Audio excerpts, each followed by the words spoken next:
Gratitude and Anthology is out. With over 50 different perspectives and stories on gratitude, this book captures what most books don't. The secret sauce is in the number of voices and stories where you'll be sure to find a personal connection to so many as I did. A really excellent book, David Freeman. Found exclusively on Amazon.com.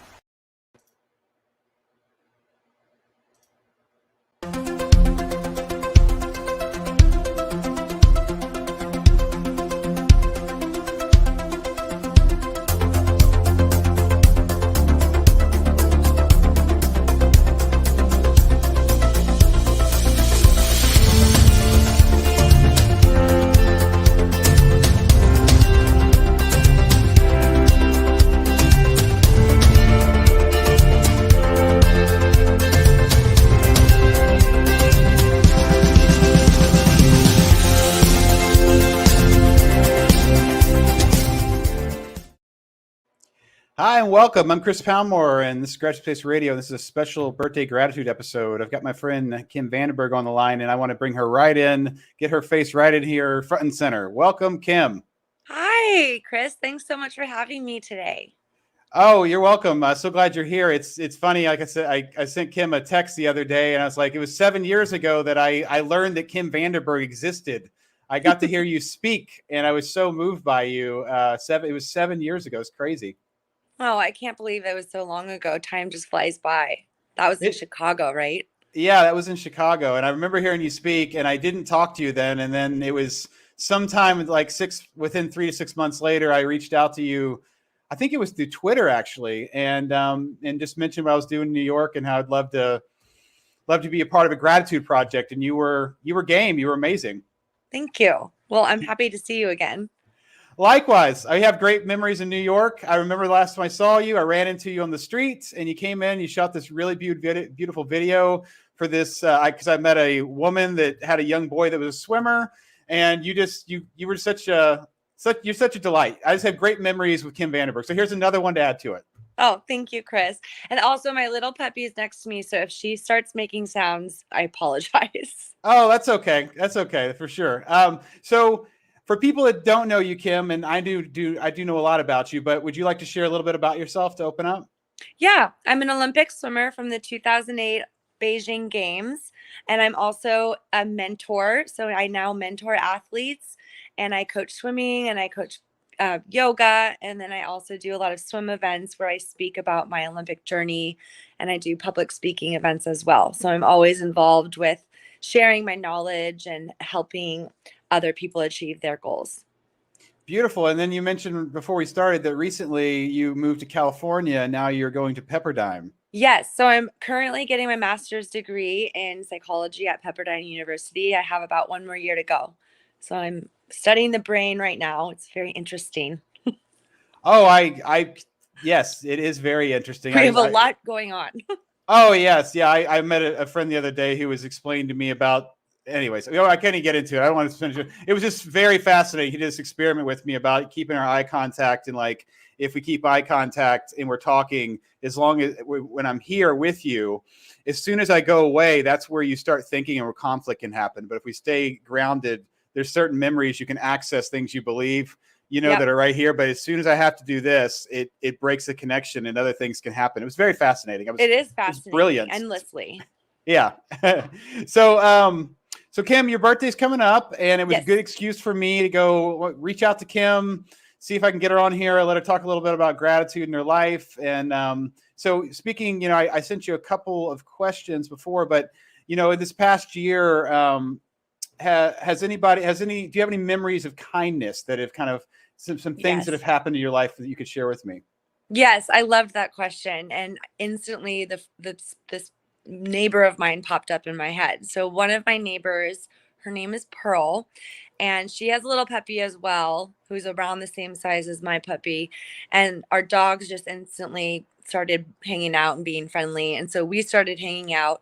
And now Pearl and I are pretty much best friends. We talk every single day. We watch each other's dogs, and she's always so supportive and funny. She's a little bit older than I am. She's lived a lot of interesting experiences in her life. And so she's just been kind of a mentor and a support system, and she's almost become like family to me, and she lives so close, and it's just incredible for me to have such a wonderful human that is my next door neighbor, and to be able to share life with, and to be able to share stories, and help each other out with our dogs. And she's definitely someone I'm grateful for. And I tell her that all the time. I'm like, I appreciate you so much. Thank you so much for everything. She's like, it's my pleasure. Thank you. So we're just like back and forth, thanking each other for helping each other out with our dogs. And if something's going wrong in her kitchen, she's like, how do you fix this in my refrigerator? I'm like, oh, this is what you do. And she's like, how did you do that? I'm like, I just clicked this one little thing.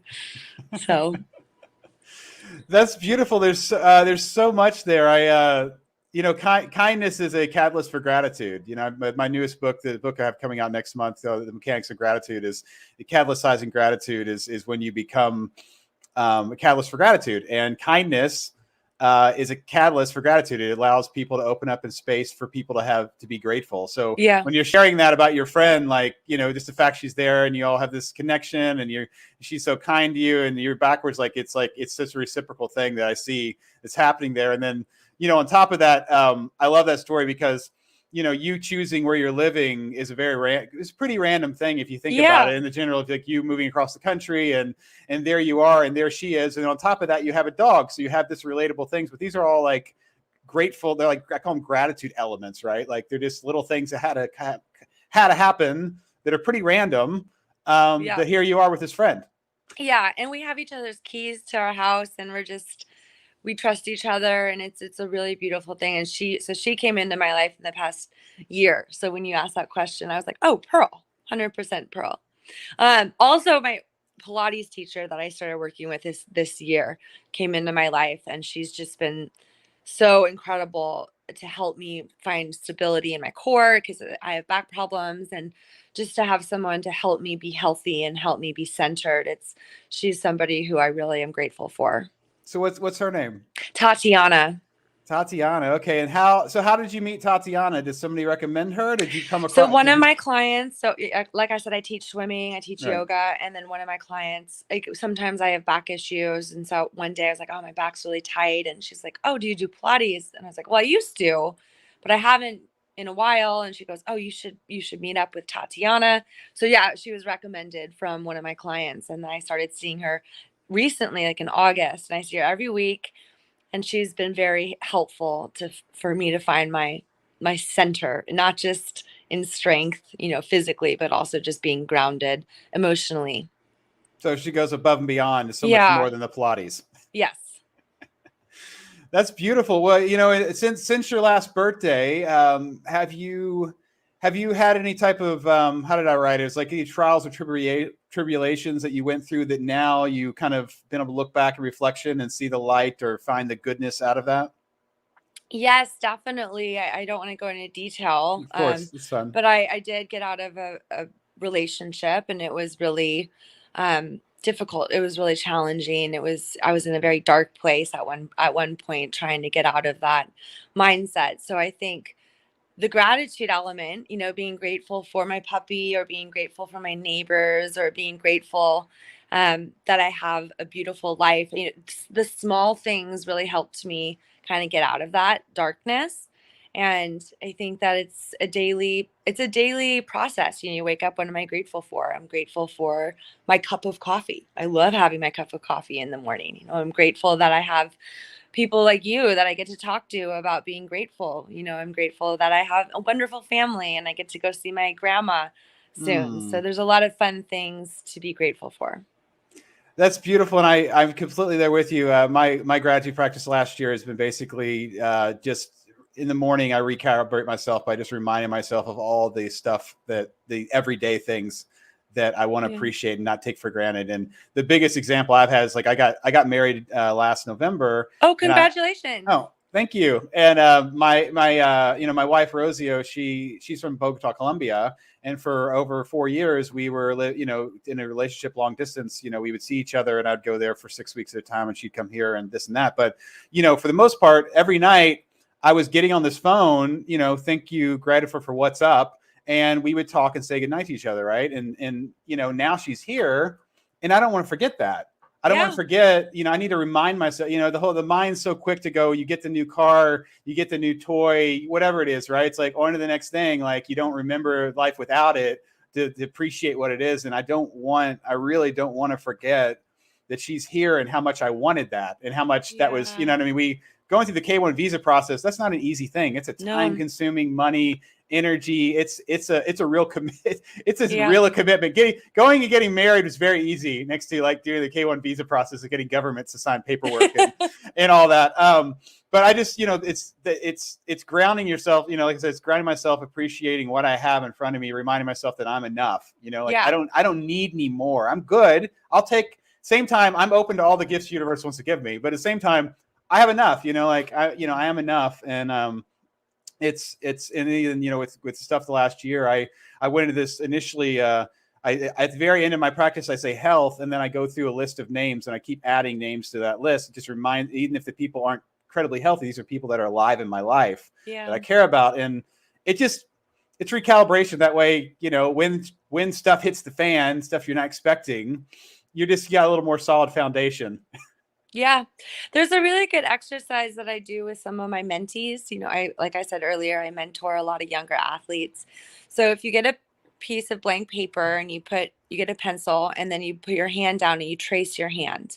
So then you have your 5 fingers, and then in each finger you could write something you're grateful for. So I call it like a handful of gratitude. And so like for me, you know, I do my hand and I'll put my family in there, my family, my friends, my health. I'll be like my dog. I'll be like swimming or something. I love swimming, you know, so, and then it changes. Like you could do that every day, or you could do that once a week, or you could do it once a month, but a handful of gratitude, or if you want to do it 2 handfuls of gratitude, you could trace both your hands. And it's just a really easy exercise. And it instantly, like what we were talking about, it shifts from what you don't have to what you do have. And then you're able to be more positive, and you're able to see that you have everything you need and more than what you have. Like we have more than what we need. You know, we live in a culture where we just want to consume and consume, but in fact, it's not about our material belongings. It's about how we're feeling emotionally and spiritually and how we feel energetically. Right. And it's just, you know, to me, gratitude's all in remembering. And the most important thing, the process is you have to be present. Yeah. You have to be present so you can remember it. Right. So it's like when with your people, if you're with your dog or your neighbor, like when you were sharing about your neighbor, it's like you were talking about memories. You were specifically reaching into your memories. And these are the reasons you're grateful for your neighbor, because you have these memories with her. And that's where, you know, with trauma, you know, when I lost my mom to cancer, I was so upset. So sorry. Thanks, Kim. Yeah, it was 7 years this last April. And you know, what I went through was like, what really upset me was like I had this, you know, I was in a trauma loop, and I had like 35 years of good memories, but I was stuck on like this 2 weeks, you know what I mean? I was stuck, you know what I mean? I was like stuck on 2 weeks worth of memories that were clogging all the good memories, and it really upset me. Yeah. And that's where like gratitude is so great because it can assist you in refocus it, you know, again. Yeah. Because I think the most important thing is people know they have a choice. So if you know you're in a trauma loop, you know, say, you know, it could be simply, okay, I'm going to sit in this for 10 minutes. Then you're actually making a choice, right? Because either if you're on the merry-go-round, you don't know you're on the merry-go-round. Yeah. You don't know you can get off the merry-go-round. You know what I mean? Like it's like you're watching the same movie over and over again, like you're in a daze, right? But as soon as you go, oh, okay, and you can say, I'm going to sit with this for 10 minutes. That's fine. Or I'm going to give it a little time. I'm going to try to refocus, right? And that's where, because, you know, especially with trauma, when loved ones with trauma, it's like the reason that there's a lot of trauma, maybe because of the end of the life, but at the same reason, it's because you miss them. Yeah. And the only reason you miss them is because you had it so good.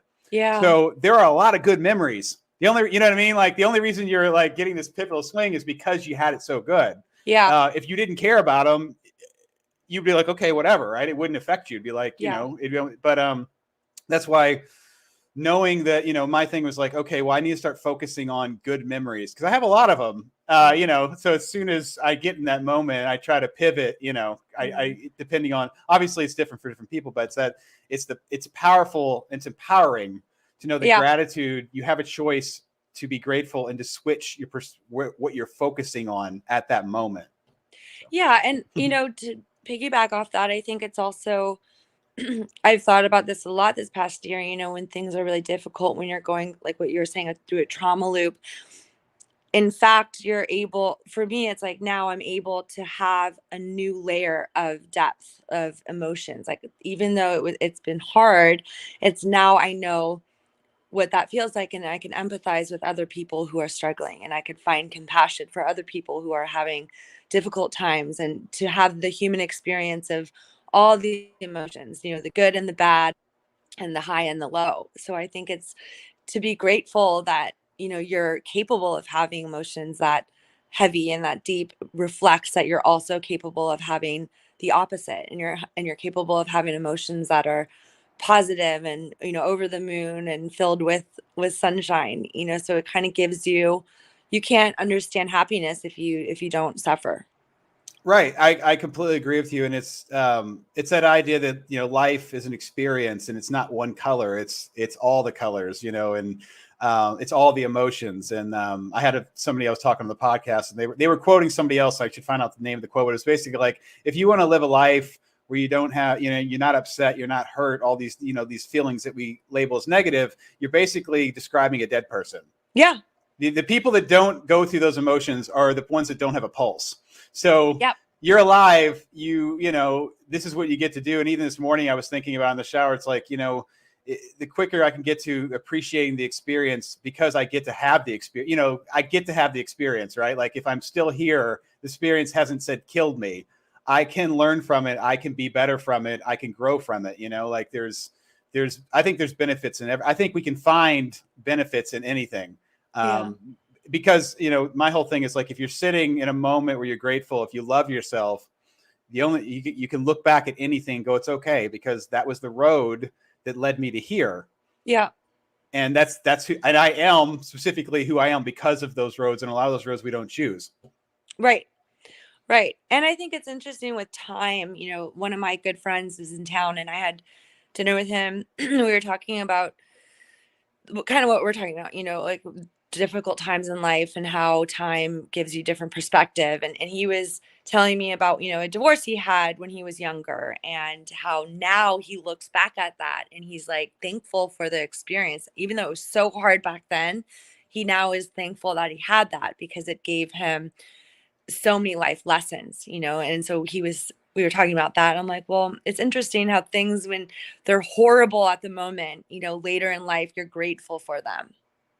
Right. And I watched the video that you reposted from Mind Body Green that you posted on your Facebook. And I thought it was beautiful, because you were, again, do you want to talk? I know we only have 12 minutes left. Would you like to share a little bit more about that, about perspective and what that shift that happened in your life? Because the video was awesome. So Thank you. I loved that video too. It was 2016.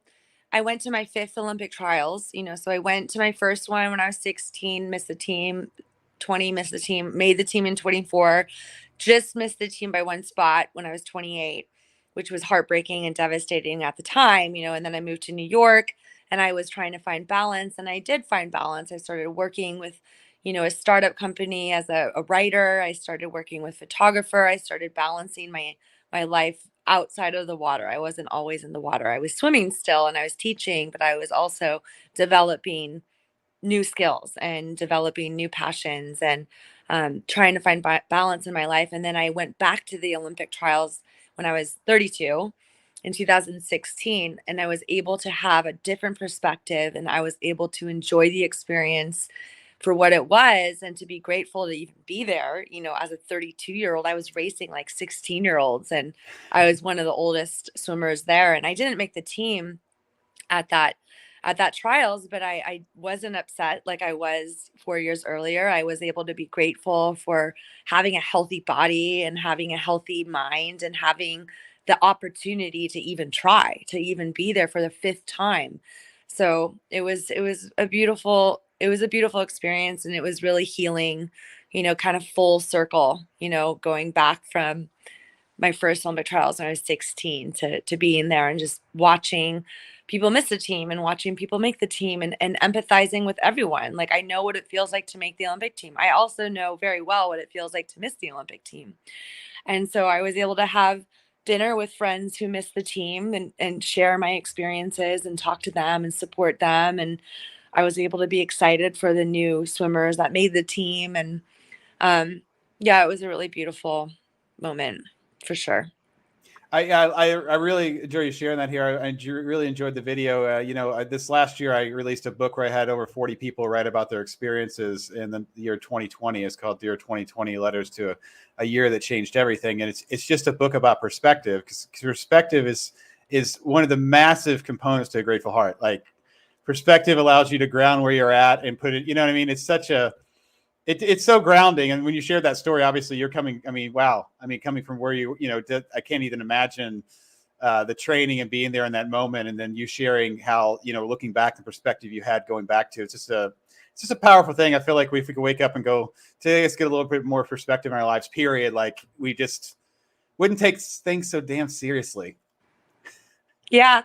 One of my brothers, my older brother, back in the day, I don't even remember what was going on. I was upset about something, and I was, telling him about it. He's like, Kim, is this going to matter in 5 years? And I'm like, probably not. He's like, then stop, and I really loved that he gave me that reality check. Like, whatever you're upset about in 5 years, is this even going to matter? No, probably not. Right. Maybe. I don't know. I mean, it depends what it is, but I think that I liked that, just stepping back and looking at the bigger picture and trying to get the perspective. Right. I had somebody else in the podcast is just like, they're like, just reminding yourself like whatever's happening at this moment isn't your life. It's just a moment in your life.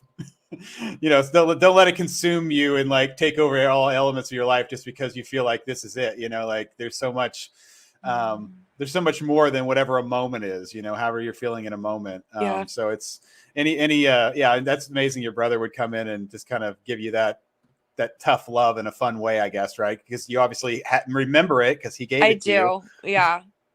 Yeah. He's definitely tough love. He's funny. He calls me Kimberly. He's like, Kimberly. Yeah. So obviously he's taught you some things. What are some other grateful memories you have about your brother?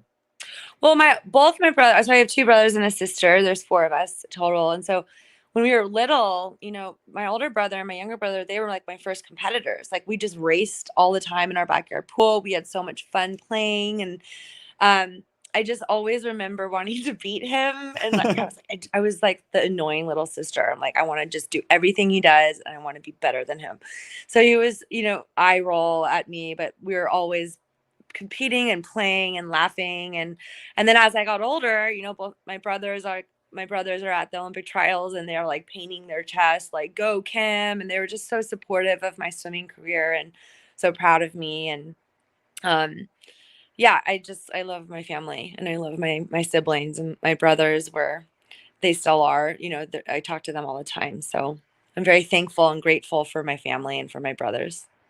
That's beautiful. So basically you're saying that your competitive spirit was born with your siblings. Yes. Basically, they were a part of that whole Kim Vandenberg competitive spirit. Go get it. Yeah. I mean, they're competitive too. Everyone in my family was an athlete. My brothers played football and track and field, and my sister played volleyball and track and field. And we had a small pool in our backyard. So we were just playing and racing. We were doing all these laps together, and we all joined the swim team at the same time. And yeah, so we were always just the Vandenberg crew. That's beautiful. Thanks for sharing that with me. I didn't know that about you. So that's really amazing. I think, it's something like that, when it comes to gratitude, because I was going back to like my best friend, Corey, I was like trying to go like, where are the grateful elements? How did I meet him? Right. And it was, it wasn't even my choice originally, because my parents moved to a certain part of the city and chose to go to a church. And that's where I met him initially. And it was all because of my parents' belief structure and them choosing a certain, you know what I mean? Yeah. Random choices that put me in play that now, you're 20 something years later, there's a lot of stories in between there, but that's the only reason I ever met him. Right. Yeah. And it's like, you talk about your competitiveness and this love for sports and all this. And it's like your parents had you all as children, loved you all, had you all together. And then it became, who you were and what your passion. It's beautiful in one way. Thanks. Yeah. I'm very grateful that I still have an amazing family who's supportive. They're like, oh, you guys are going to try all these different sports. You're going to play the piano, whatever you love, follow your passion, so it was always my choice to follow swimming, but I had that foundation of love and support within my family unit that I would have never become an Olympic swimmer if I didn't have my family, that I have. No, for sure. I completely understand what you're saying. Now we're coming to the end of our time, so I want to pivot to the. I asked you to bring a gratitude quote because we're doing the Voice Gratitude Project, and you said you read from a beautiful book. I'm gonna let you go ahead, and I'll be quiet. Okay, the book is called A Year with Rumi, Daily Readings, and so every day there's a different quote. And the quote that I chose, it's not for today. This is actually for November 22nd, and it's called The Guest House. So I'll read it. This being human is a guest house. Every morning, a new arrival. A joy, a depression, a meanness, some monetary awareness comes as an unexpected visitor. Welcome and entertain them all. Even if they are a crowd of sorrows who violently sweep your house empty of its furniture, still treat each guest honorably. He may be clearing you out for some new delight. The dark thought, the shame, the malice, meet them at the door laughing and invite them in. Be grateful for whoever comes because each has been sent as a guide from beyond. I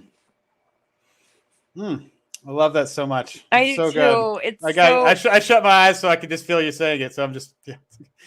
I love it so much. I was when I read, I like to underline and highlight and write little things, and I loved a couple of them a couple little things I underlined was welcome and entertain them all. And then I really love meet them at the door laughing and invite them in, and then be grateful for whoever comes because each has been sent as a guide from beyond. So I love this quote because it talks about, things that are difficult, and if you're going through, if there's sorrow or if there's whatever is negative, greet them at the door laughing and understand that it is a lesson there's a lesson in that grief. There's a lesson in the sorrow. And maybe it's going to take time and perspective like we were discussing, but I think it's a great reminder. And I love this book so much. Every day I read a quote from here, and Rumi's one of my favorite poets and philosophers. So I highly recommend it. A Year with Rumi, Daily Readings. Okay, awesome. I'll have to check that out. Yeah, I love that. And a friend of mine, Rajesh Shetty, he has this Mind Valley talk, and he basically puts up two signs. He's like, if we go, we basically go around labeling everything. So if we could just choose two labels, like gifts or teaching moments, our gifts are lessons. And that's where Rumi quote goes into. It's like at the moment, we know what a gift is, right? You can feel a gift, but a lesson is something you have to look for. A lesson comes out of something, a trial and tribulation, so it's in the moment where if we, like you said, if you can pivot your mind, the faster we can pivot our minds to go, okay, where's the lesson here, opposed to I'm a victim, or I'm in a, you know what I mean, or this trauma is overtaking me. As fast as we can get the lesson idea, like the quote, it's just the quicker we're going to bounce back and grow and be, like you said, be there for somebody else. There's so many different, speaking out of even trauma with me, it's like, with my mom passing away, it allowed me to really, I loved my dad before, but I love him even more. Yeah. You know what I mean? Like, there's so many, there's so many ways to look at different things and situations. Like I went through a divorce too, and I'm very happy it happened. I don't regard any of, I have no ill will there, and I'm really grateful that all of it happened, because again, I'm right here. I never would have met Rosio. We wouldn't be talking right now. There's a lot of, you know what I mean? Like, you know what I mean? If certain things wouldn't happen to you, you wouldn't be in California right now. You wouldn't have met this friend. You wouldn't be pursuing psychology, right? That's true. Yeah. I know I'm dominating the ending. I'm sorry. Well, we were just about out of time, but I'd like to ask people, your birthday, if you had a wish or just like a thought or a philosophy or a phrase you'd like to kind of share for anybody it's listening to the close here. Yeah, I think this year I've been working on forgiveness. I've been trying to forgive, myself or forgive other people. And it's really hard. I think forgiveness is a really challenging thing to do. And I think that for my birthday, and if you're listening to this podcast, think of someone you want to forgive and try to bring positive healing energy to that relationship and see how that changes your day-to-day life. That's a beautiful place to go out on. Kim, thank you so much. This will be in your feeds the morning of your birthday. So I'm saying, I may not be the first video you see, but I'm saying right now, happy birthday, Kim. Thank you, Chris. It was great reconnecting. I'm so glad things are going so well for you. And I'm going to make sure that we talk sooner than later this time. We're going to break, it's been 5 years, so we'll do it less next time. Sounds good. All right. Have a good day. All right, you too. Thanks, Kim. Bye. Bye.